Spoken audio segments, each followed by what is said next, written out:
All right, for the live, let's give everyone just a quick 20 seconds. I'll give you a couple of updates on me while we give people a chance to tune in. Really excited on a short film I'm working on. It's an adaptation of King Lear. We sort of stitched a few key elements and speeches from the original text and are sort of creating, I guess, a quilt, figuratively. If you could take the whole thing of King Lear, choose a few pieces and kind of put it in together to a sort of new narrative. So that's shaping up quite well. I had a shoot day 2 days ago. And 2 days ago. Footage looks great, very excited about it. The other project in New York that I did in April that I was tuning in with you guys about is great. It's picture locked. It is now being color corrected and then sound mixed, and then also music is being composed. I already heard some samples and so it's coming together very, very nicely. It's kind of at the polishing phases. I'm also excited to be embarking on a new project. I'm going to direct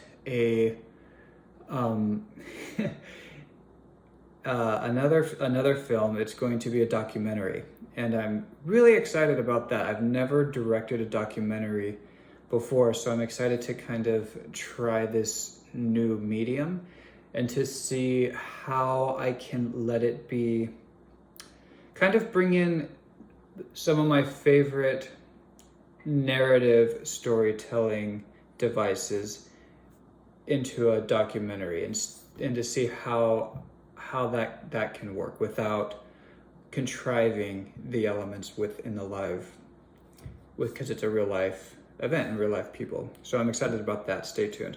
Okay, let's get started with this.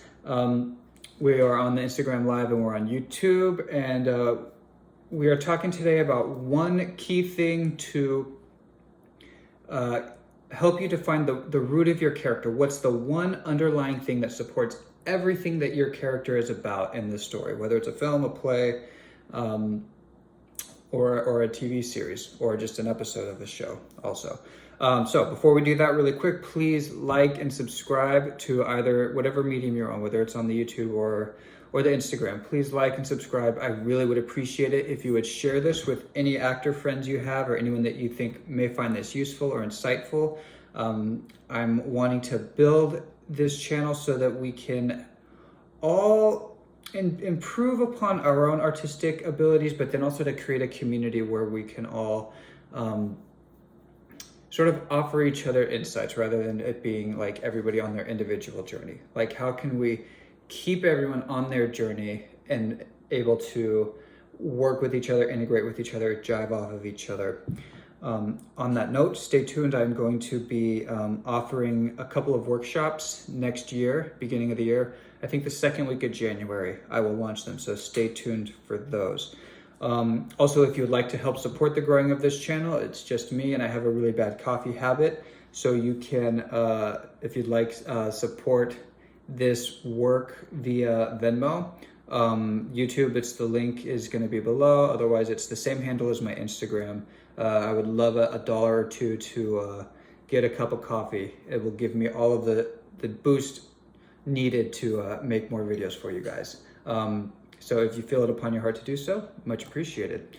Okay, so the little picture in the Instagram story and the picture in this logo is a benchmark. So those of you that may not be aware of, a benchmark is a surveying tool. So a benchmark, they are all over wherever you live. I promise, no matter what town you're in, there are benchmarks in your city. There's probably one or two on your own street. You just haven't noticed them. They are sometimes the size of like a little nail or a nail head, and they're in either the sidewalk or somewhere in the street. And what they are is they're an official agreed upon point that has a certain elevation. So that point where that benchmark is set and decided to be a certain elevation above sea level.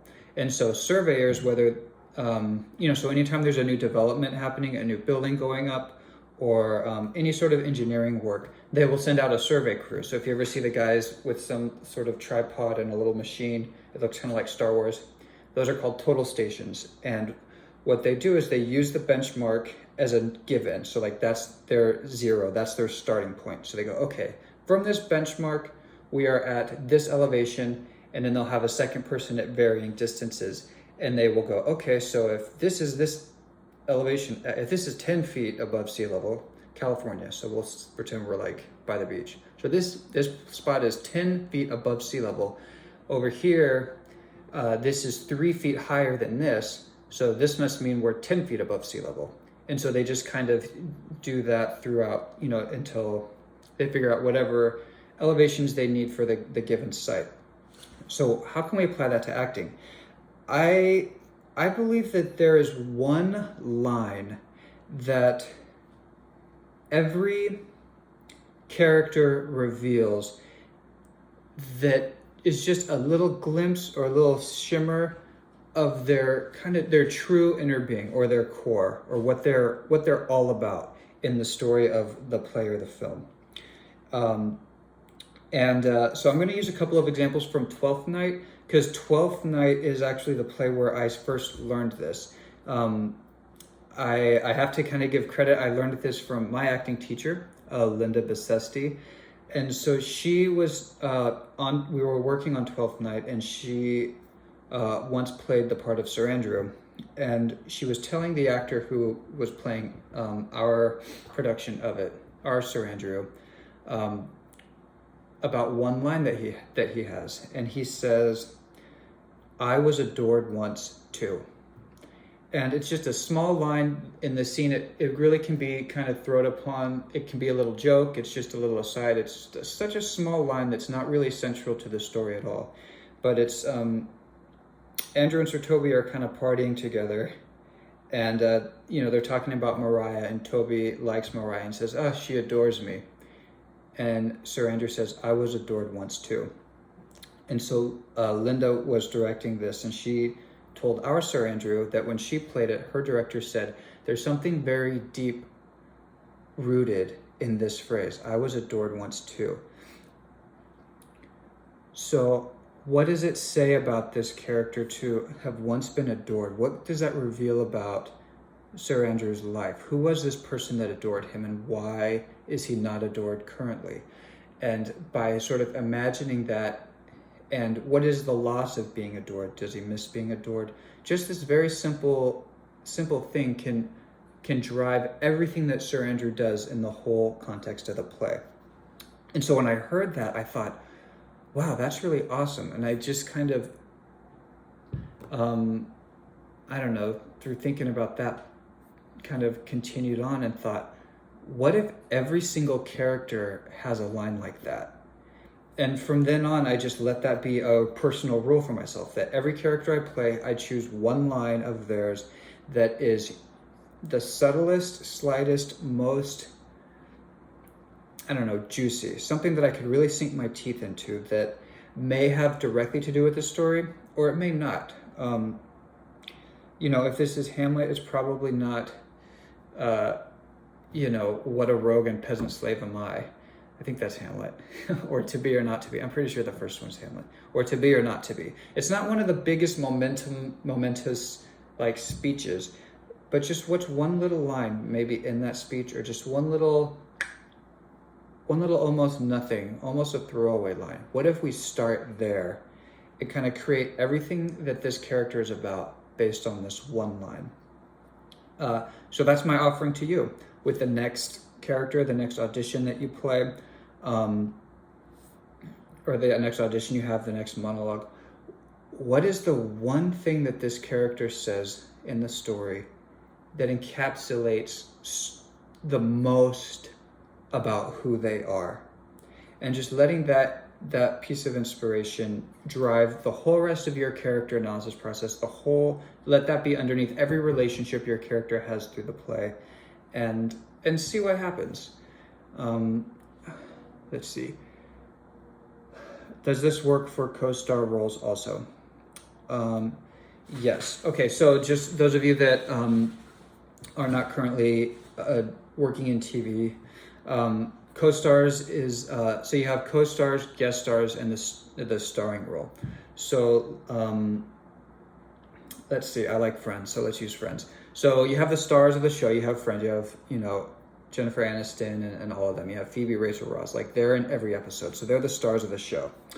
And then a guest star would be someone like Janice, where she's comes in for one episode, or maybe it's for a few episodes, and there's a main story arc about Janice, or like Janice and Chandler. So Janice is a central part of about what this whole episode is about, or what this few episodes is about. That's called a guest star role. Okay, so if you get a guest star role, it's awesome. You get probably more than one day on set, and you get to work closely and for more than one scene, usually with the lead actors of the series. A co-star role is a small part that you have usually one scene, not very many lines, sometimes just one or two lines, and you just offer one little piece of information to keep the story moving forward. So let's see, sticking with Friends, what's a co-star role? So in the early season, there's I think it's season 1 where Ross and and Joey and Chandler all go to the hockey game, and Ross gets hit in the face with a hockey puck, and so they go to the hospital, and there's a little kid that's sitting there, and he finds the hockey puck, and Ross wants his hockey puck back, and he goes, "No, finders, keepers, losers, weepers." And so Ross fights with the kid over the hockey puck, and it's kind of a joke, and then the puck flings and hits another character. So that little kid would be an example of a co-star role. The whole episode's not really about him. He just kind of pops in. He has this little moment that helps drive the story or drive a joke if it's a sitcom. So that's a co-star role. So now to the question, does this strategy work on a co-star role? It can, yes. It's kind of tricky. You sort of have to be a very good detective to be able to pick out something that encapsulates somebody's life with 5 lines or less, and not great Shakespearean verse lines, but just contemporary prose dialogue. One thing you can do just generally for a co-star role is kind of create your daily life. So let your focus be on the task. So if you were a receptionist in the office and your line is to say like, "Oh yeah, they're in room 301, I'll buzz you in," or whatever, you can choose something about like the desk that you're on. Do you hate using the phone? You can just make up stuff. You'll have to be a very, very good detective because it can't distract from the main story. But sometimes it's just a little thing like, I'd rather be drinking this tea. I'm supposed to be on my break. I want to drink this tea, and I don't want to have one more question about where room 301 is, or whatever I said. So just by doing that, having this could be a benchmark. I just want to drink this tea. And so when they come, if you're interrupted by drinking the tea, you probably aren't going to get a big moment of like, "Oh, I just want my tea." You're not going to get that because it's all about the character getting to room 301. But you can do just a very subtle little, "They're in 301, I'll buzz you in." I don't know. You'll have to kind of explore. It's hard to do this speaking very generally, but yes. So I'd say if you have a co-star role, let it be about your environment. If you don't have a line that's really revealing, choose something in the environment of your character to sort of grasp. Cool. So I think that's it. Let's leave it there. What is your character's benchmark? I'll give another one from 12th Night just to illustrate. I feel like today's kind of rambly. I apologize for that. So 12th Night, we have Mariah. So Mariah and the Fool have this exchange, Festi. And Festi says this little idiomatic expression, this little phrase. And she says, I know where that saying comes from. I forget the verse line, but she says, "I know where that saying comes from." And Festi goes, "Where?" And her line is, "In the wars." And then they kind of go on. And so even though in the context of this scene, it's just the fool saying this little funny phrase, and she goes, oh, I know where that came from. Came from the wars. And then they go on and have this whole other thing that has nothing to do with war or anything, really, or anything about Mariah's past. But it reveals so much about this woman, this lady of the this steward servant in the house, to have known about the wars. You know, I know where this saying comes from. It comes from the wars. So it just reveals so much. What was her experience with the wars? Did she lose a husband in the wars before having to work here? Did she have a brother that she lost? Did her town get attacked by soldiers? Like, what is her relationship to war and letting war be a real thing? Yes, to know war is very, very big. That's something that is in someone's bones if they know war. You know, whatever the story is, whatever they're going through now, however long ago it's been, if you know war, there's something, you have a groundedness that you wouldn't otherwise have. So there's one for Mariah. In the wars, I know about war. And then she has the whole arc of the play, which may or may not have anything to do with war. I'll let that be to the Mariahs out there playing the part. Cool, let's leave it there. It's been long enough. Oh boy, this one's a long one. Okay, I appreciate you all. Thank you for tuning in, and I will talk to you soon. Bye.